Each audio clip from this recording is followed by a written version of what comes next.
எங்க வீட்டுக்கு வந்த பவானியுமே அந்த வீடியோவை இங்க சந்திரசேகர்ட்ட காட்டுறாங்க. இதை பார்த்தோம்னா சந்திரசேகருக்கு என்ன பேசுறதுன்னு தெரியல.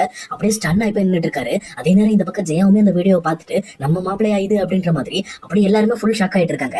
அப்ப கரெக்டா சண்முகம் கைக்கு அந்த வீடியோ மாறுது. அதை பார்த்த சண்முகத்துக்கு பயங்கரமா கோபம் வர ஆரம்பிக்குது. அந்த கோபத்துல இந்த மாதிரி நம்ம வீட்டுக்கும் சரி நம்ம அக்காக்கு இவ்வளவு பெரிய துரோகம் பண்ணிட்டானே, இவனை விடக்கூடாதுன்ற மாதிரி ரொம்பவே கோவப்பட ஆரம்பிக்கிறாங்க. அதே நேரத்துல கரெக்டா இங்க பொண்ணியும் உள்ள என்டர் ஆகுறாங்க. கரெக்டா பொண்ணுக்கு பின்னாடியே சுந்தரம் உள்ள வராரு. வந்த உடனே பவானி கிட்ட போயிட்டு, இங்க பாரு பவானி, நீ பார்த்ததெல்லாம் கண்டிப்பா உண்மை கிடையாது, நான் அப்படி கிடையாது, தயவு செஞ்சு இந்த டைம் நான் தெரியாம பண்ணிட்டேன், என்னை இந்த மன்னிச்சிரு, இதுக்கு மேல இப்படி ஒரு தப்பு நடக்கவே நடக்காதுன்னு சொல்லி இந்த பக்கம் பவானி கிட்ட பேசிட்டு இருக்காரு. ஆனா பவானியுமே ரொம்ப கோபத்தோட, இங்க பாருங்கம்மா, இந்த ஆளை நான் எந்த அளவுக்கு நம்பியிருந்தேன் தெரியுமா, இப்ப பொண்ணு எத்தனை டைம் நம்ம கிட்ட வந்து பேசிருவா, ஆனா ஒரு டைம் கூட இந்த ஆளை நான் தப்பா நினைச்சது கிடையாது. ஆனா இன்னைக்கு இப்படிப்பட்ட ஒரு விஷயத்தை தெரிஞ்சதுக்கு அப்புறம் இப்ப பொண்ணு சொன்னது மட்டும் கிடையாது, இதை விட நிறையவே மோசமான விஷயங்கள் இவர் பண்ணிருப்பாரு அப்படிங்கிறது எல்லாமே வெளியில தெரிய வந்துருச்சு. இதுக்கு மேல இவர் சும்மா விடணுமா? கண்டிப்பா விடக்கூடாது. இவர் இதுக்கு மேல இந்த வீட்டுல இருந்தாருன்னா எனக்கும் சரி என் குழந்தைக்கும் ஆபத்து தான். முதல்ல இவர் இந்த வீட்டை விட்டு துரத்துங்க அப்படின்ற மாதிரி பேசிட்டு இருக்காங்க. அதே நேரத்துல பவானியோட காலில் விழுந்து இந்த பக்கம் சுந்தரமே மன்னிப்பு கேட்கிறாரு. என்ன மன்னிச்சிரு பவானி, நான் தப்பு பண்ணிட்டேன் தான், இல்ல என்ன தயவு செஞ்சு மன்னிச்சிரு, இதுக்கு மேல இப்படி ஒரு தப்பு நடக்காது அப்படின்ற மாதிரி பயங்கரமா அழுதுகிட்டே மன்னிப்பு கேட்கிறாரு. ஆனா இந்த பக்கம் பவானிக்கு சுத்தமா மனசு இறங்கவே இல்ல. சொல்லப்போனா இங்க சுந்தர் வீடியோல பேசின விஷயம் அந்த ஒரு பொண்ணை மட்டும் மீன் பண்ண மாதிரி இல்ல, இந்த மாதிரி எத்தனையோ பொண்ணுங்க அப்படின்ற மாதிரி நிறைய விஷயத்த மீன் பண்ணிருப்பாரு. இதெல்லாம் யோசிச்சு பார்த்துட்டு, நீ இதான் வந்து ரொம்ப நாளா பண்ணிக்கிட்டு இருக்க, உன்னை எங்க குடும்பத்துக்குள்ள விட்டது ரொம்ப பெரிய தப்பு, இனிமேல் நீ இந்த வீட்டுக்குள்ள இருக்கக்கூடாதுன்ற மாதிரி ரொம்பவே கோபத்தோட பேசிட்டு இருக்காங்க.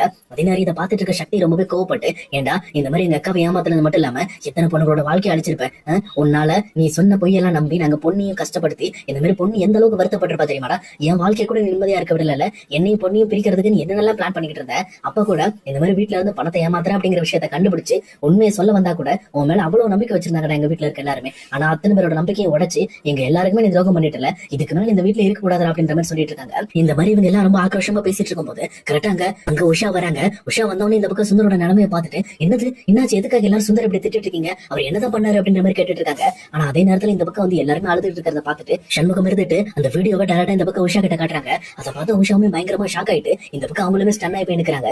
இன்னொரு பக்கம் இங்க எப்பவும் போல சந்திரசேகரமே அந்த ஆளை முதல்ல வெளியில துரத்துங்க, இதுக்கு மேல இந்த வீட்டுல அந்த ஆள் இருக்க கூடாது அப்படின்னு சொல்லி ரொம்பவுமே கோபப்படுறாரு. அதுக்கேற்ற மாதிரி இந்த பக்கம் சக்தியுமே இங்க சுந்தர கழுத்தை பிடிச்சி வெளியில எடுத்துட்டு போயிட்டு வெளியில தள்ளி விட்டுறாரு. அப்ப சுந்தரமே இந்த வீட்டை விட்டு போகும்போது பயங்கரமா அழுதுகிட்டு ஒரு பயங்கரமான பக்க ஆக்டிங்க போட்டுட்டு அங்கிருந்து கிளம்புறாரு. ஆனா இன்னொரு பக்கம் இங்க உஷாவுமே, எனக்கு என்னமோ நீங்க இப்ப பண்ற தப்புன்னு தோணுது, அவர் தப்பே பண்ணிருக்கட்டுமே, இருந்தாலும் அவர் இந்த வீட்டோட மாப்பிள்ள, எதுக்காக அவர் வெளியில அனுப்புறீங்கன்னு சொல்லிட்டு இங்க உஷா எப்பவும் போலயே இங்க சுந்தருக்கு சப்போர்ட் பண்ணிட்டு இருக்காங்க. ஆனா இதை பார்த்துட்டு இருக்க சண்முகம் ரொம்ப கோவப்பட்டு, இங்க பாரு உஷா, வாய் மூடிக்கிட்டு தேவையில்லாம சுந்தர் விஷயத்துல சப்போர்ட் பண்ணாத, அவர் என்னென்ன தப்பு பண்ணிருக்காருங்கிறத உனக்கு இன்னும் முழுசா தெரியாது, அவர் பணத்தை ஏமாத்துறதுல இருந்து நம்ம கம்பெனிக்கு வர ஒவ்வொரு பொண்ணுகளையும் தேவையில்லாம டீஸ் பண்ணி எக்கச்சக்க பிரச்சனை பண்ணிருக்காரு. இது மட்டும் வெளியில வந்துச்சுன்னா இந்த ஆள் பண்ண தெல்லு முள்ளுக்கு நம்மளோட கம்பெனி பேரும் கெட்டு போயிடும். அதே நேரத்துல நம்மளோட அம்மா அப்பா பேரும் ரொம்பவே கெட்டு போய் எல்லாத்துக்கும் காரணமான நம்ம எல்லாம் உள்ள போய் உட்கார மாதிரி ஆயிடும் அப்படின்ற மாதிரி சொல்றாங்க.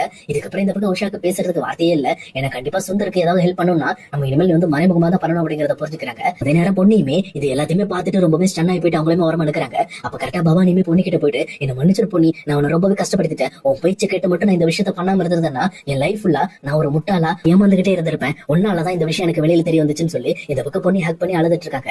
அப்ப பொண்ணியுமே, அக்கா அழாதீங்க அக்கா, நீங்க ரொம்ப உடஞ்சு போனீங்கன்னா இங்க சிவானி பாப்பாவும் உடஞ்சு போயிருவா, தயவு செஞ்சு அழாதீங்க, அவளுக்காக நீங்க ரொம்ப ஸ்ட்ராங்கா இருக்கணும்னு சொல்லிட்டு இந்த பக்கம் அவங்களும் ஆறுதல் சொல்லிட்டு இருக்காங்க. அதே நேரத்துல எங்க பொண்ணு பக்கத்துல வந்த ஜெயவுமே, இங்க பாரு பொண்ணி, என்ன மன்னிச்சிரு, எல்லா விஷயத்திலும் நான் ரொம்பவே கஷ்டப்படுத்திருக்கேன், ஆனா நீ சொன்ன உண்மையான வார்த்தைகளை கூட நான் கேட்காம விட்டுட்டேன், அன்னைக்கு நீ முறையில இந்த பக்கம் எங்க மாப்பிள்ளை பத்தி பேசும்போது கூட நான் அன்னைக்கே கேட்டிருந்தேன்னா இந்த விஷயத்த நான் கண்டுபிடிச்சு அன்னைக்கே ஷார்ட் அவுட் பண்ணி இனிமேல் இந்த பிரச்சனையே வராத மாதிரி நான் பண்ணிருப்பேன். ஆனா உன் பேச்சை மதிக்காம உன்னோட வார்த்தைகள்ல உண்மை இருக்கு அப்படிங்கிற விஷயத்த கூட நான் புரிஞ்சுக்காம இப்படி ஒன்னையும் கஷ்டப்படுத்தி கடைசியில பாரு நான் இப்படி அலட்சியமா விட்டதுனால தானே என் பொண்ணோட வாழ்க்கை இப்படி போயிடுச்சுன்னு சொல்லி இந்த பக்கம் வந்து அவங்களுமே மன்னிப்பு கேட்டுட்டு இருக்காங்க.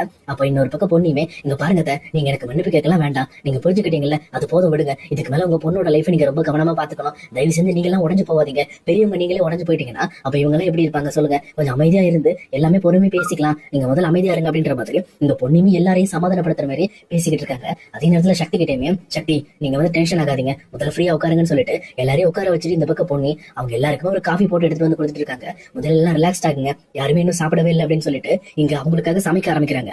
இதை பார்த்துட்டு இருக்க ஜெயா சந்திரசேகர் எல்லாருமே இந்த பக்கம் பொண்ணி மட்டும் தான் இவ்வளவு நாளா நம்ம கிட்ட உண்மையா இருந்திருக்கா, ஆனா அந்த விஷயத்தை புரிஞ்சுக்காம நம்ம ரொம்பவே பொண்ணியை கஷ்டப்படுத்திட்டோமே அப்படின்னு சொல்லி எல்லாருமே பொண்ணியோட உண்மையான மனசை நினைச்சு ரொம்பவே ப்ரௌடா ஃபீல் பண்ணிக்கிட்டு இருக்காங்க.